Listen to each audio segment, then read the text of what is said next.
Good evening, Rowan. It's the 4th of January 2015 and it's about midnight. And I'm making this video really late into the madrugada again because I was on my phone to my friend for ages talking about old times in South Wales. You know how you do. And so time moved on, and then obviously I'd also had my Sunday dinner with my Yorkshire puddings on my telescopic oven shelf.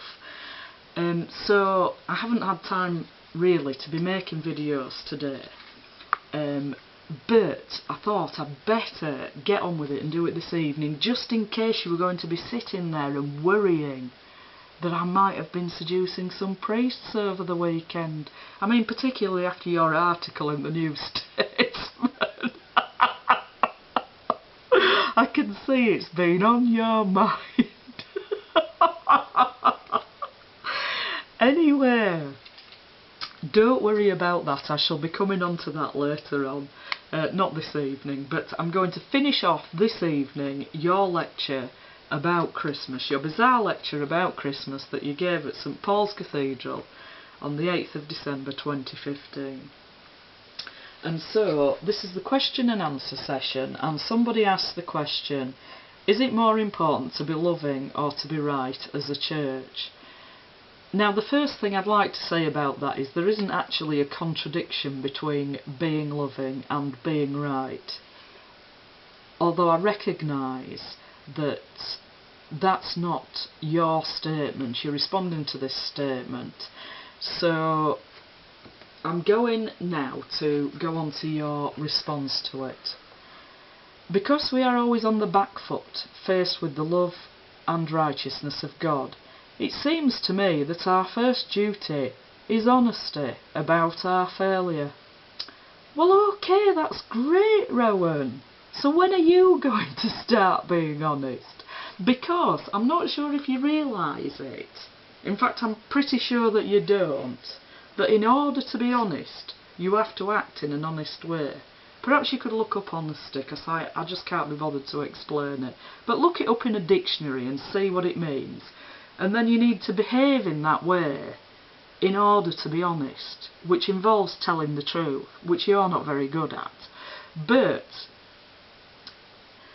this would also brings me on to a theme in 16th century Spanish literature, which, as you know, St John of the Cross was a 16th century Spanish figure, and he wrote poems and also works of prose, but his poems are particularly notable. And one of the themes in 16th century Spanish literature is that of being and appearing, ser and parecer. That's another two Spanish words for you. You're doing well out of me, aren't you? I'm going to send you my bill for Spanish classes. So, anyway, but the point is that there is a difference between being and seeming or appearing. And so, in relation to honesty, you see, there's a difference between being honest and seeming to be honest simply because you're telling people that you're honest and that's how you want to appear to people.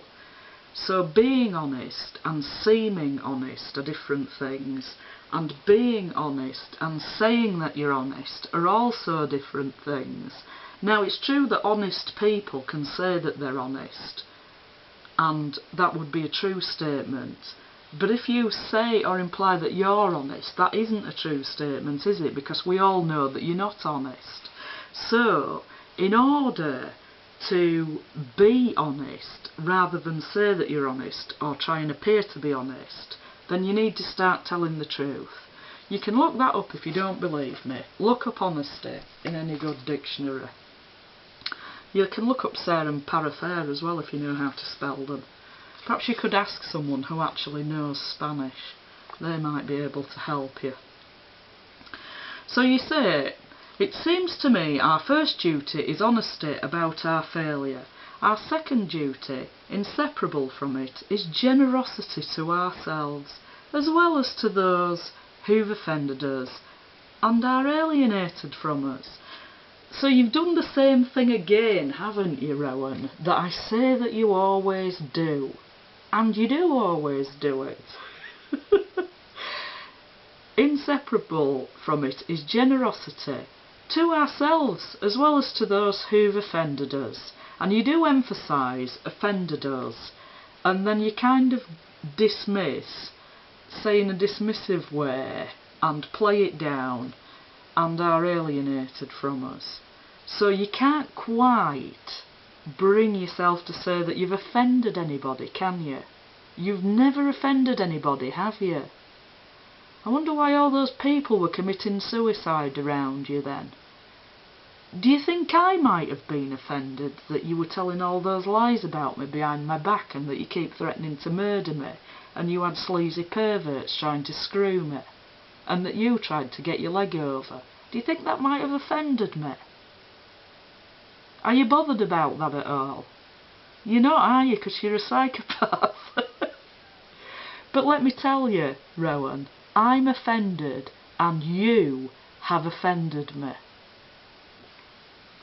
So be honest. You've evaded taking any responsibility for your behaviour again, haven't you? And so you go on to say, and somewhere along the line, trying to sort out how it all hangs together. So this is your third thing that you want to do. First you want to be honest, so you say, but you never are honest. Then you want to be generous to yourself as well as to those who've offended you. So that's your second point. And then somewhere along the line you want to try to sort out how it all hangs together, but if we start with that third one, we'll probably never get to the other two. That's the worry. Well, I've just explained a bit about how it all hangs together, so you can start with honesty. But here's another couple of things that explain how it all hangs together as well, and I'm quoting from Exodus chapter 20, verse 14. You shall not commit adultery. And then there's Exodus chapter 20, verse 16. You shall not bear false witness against your neighbour. So that's a little bit of how it all hangs together. So I thought I'd just explain that to you so you don't have to be confused about it.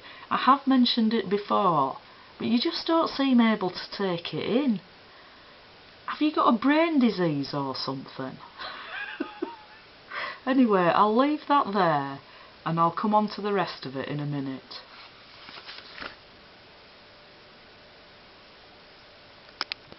I'm struck by this image of not winning all the arguments.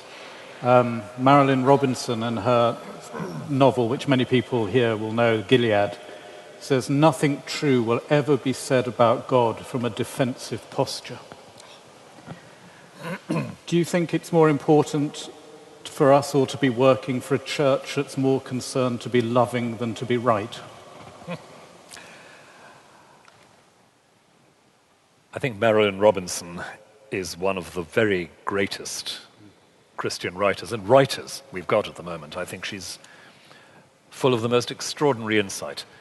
And because we are always on the back foot, faced with the love and righteousness of God, it seems to me our first duty is honesty about our failure. Our second duty, inseparable from it, is generosity to ourselves as well as to those who've offended us and are alienated from us. And somewhere along the line, trying to sort out how it all hangs together. But if we start with that third one, we probably never get to the other two. Yeah. That's the worry. So here is a response now to a question as to how people should prepare for Christmas. And this is what you say you should do. You should ask yourself this question. Who in the last year, whether a group or a person, you have most readily or gladly forgotten about, and do something about it? Right. So, if someone murders your granny and you try and readily forget about that person, then you should try and unforget about it. That's quite important, is it?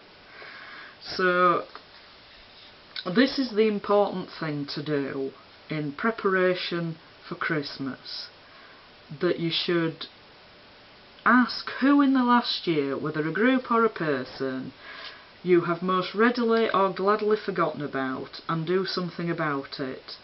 Just as a reminder that Christmas is about God reaching out from the centre of divine life to this remote arm of the galaxy. Oh, you mean you wanted me to phone up your astrophysical clergy friend in preparation for Christmas just because I've been glad to forget about him? And I'm glad to forget about you as well, in any real sense. So I don't think I'm going to be phoning either of you up any of this time. Anyway, I've missed my chance this Christmas, haven't I? This Christmas gone. So it looks like you've still got a long wait, doesn't it? Like the rest of eternity, for example. So you keep on dreaming, dearie, that I'm going to be phoning up any remote area of the galaxy.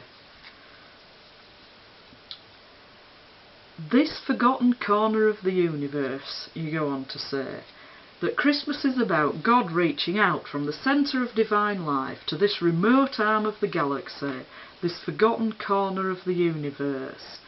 As in history, while the centre of things seems to be Caesar Augustus, and the edge seems to be the stable in Bethlehem, that's where the real centre is. Think who you've forgotten about, who you haven't attended to. Well, I haven't forgotten about you really as such. It's just that I don't want anything to do with you at all, ever. Or him either. I don't do psychopaths or perverts. Dirty old men who try and screw me, who make me life a misery and then punish me for complaining about them just to force me to do what they want. I don't think I'm going to be doing that, Rowan. So, nice try.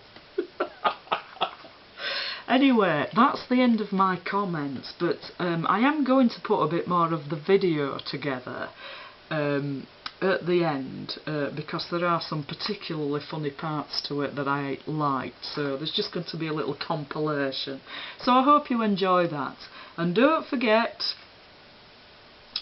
while you're enjoying yourself on that retreat in Windsor Gardens, I think it is, or something like that, Windsor Park, I do know where it is, so be alert. And you'll be there till Tuesday. Hasta la próxima.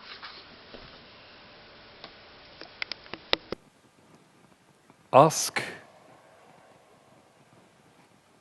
who in the last year, whether a group or a person, you have most readily or gladly forgotten about, and do something about it. Just as a reminder that Christmas is about God reaching out from the center of divine life to this remote arm of the galaxy, this forgotten corner of the universe. As in history, while the center of things seems to be Caesar Augustus, and the edge seems to be the stable in Bethlehem, the forgotten corner of the oppressed province. That's where the real center is. Think who you've forgotten about, who you haven't attended to. And whether that means a phone call, a donation to a charity, a visit to a local hospice, or prison, or detention center, or whatever. Just build it in as best you can. Because that will be, in its way, a sort of incarnation, to use the technical word, a fleshing out of the story we're remembering. We found some masks because there was smoke beginning to come into the building, and most of us strapped these on, made our way down to see if we could get out of the building.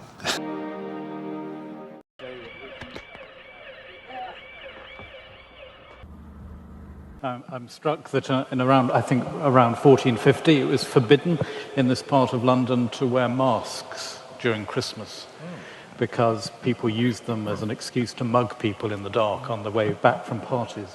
But I always loved the image that actually Christmastide was the time where masks Take your mask off. Take your mask off. It was forbidden. Yes. And then you might be able to celebrate. Yes. A couple of questions here about practical recalls to the amazement. So first of all, how can we take Advent back to be prepared to be amazed, you use that expression, about Christmas again? Let's look at that.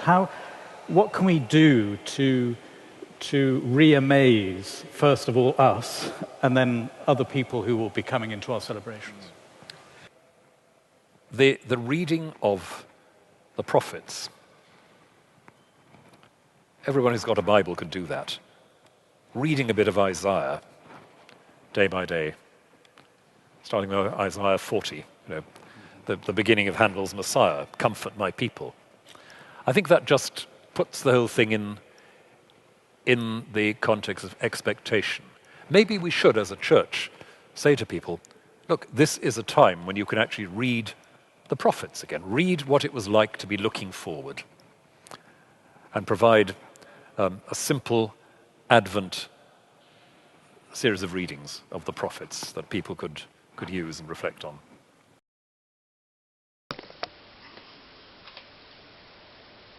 A reading from the prophecy of Isaiah, chapter 54, beginning at verse 11.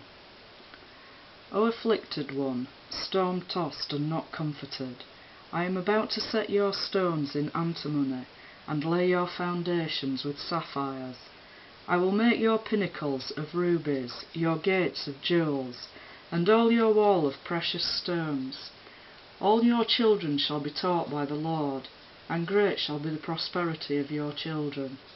In righteousness you shall be established. You shall be far from oppression, for you shall not fear, and from terror, for it shall not come near you. If anyone stirs up strife, it is not from me. Whoever stirs up strife with you shall fall because of you. See, it is I who have created the smith, who blows the fire of the coals, and produces a weapon fit for its purpose. I have also created the ravager to destroy. No weapon that is fashioned against you shall prosper, and you shall confute every tongue that rises against you in judgment. This is the heritage of the servants of the Lord, and their vindication from me, says the Lord.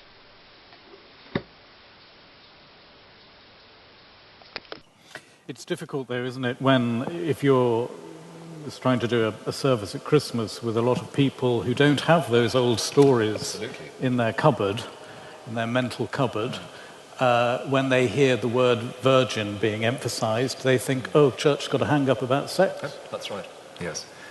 Why would they think that? Well, don't look at me.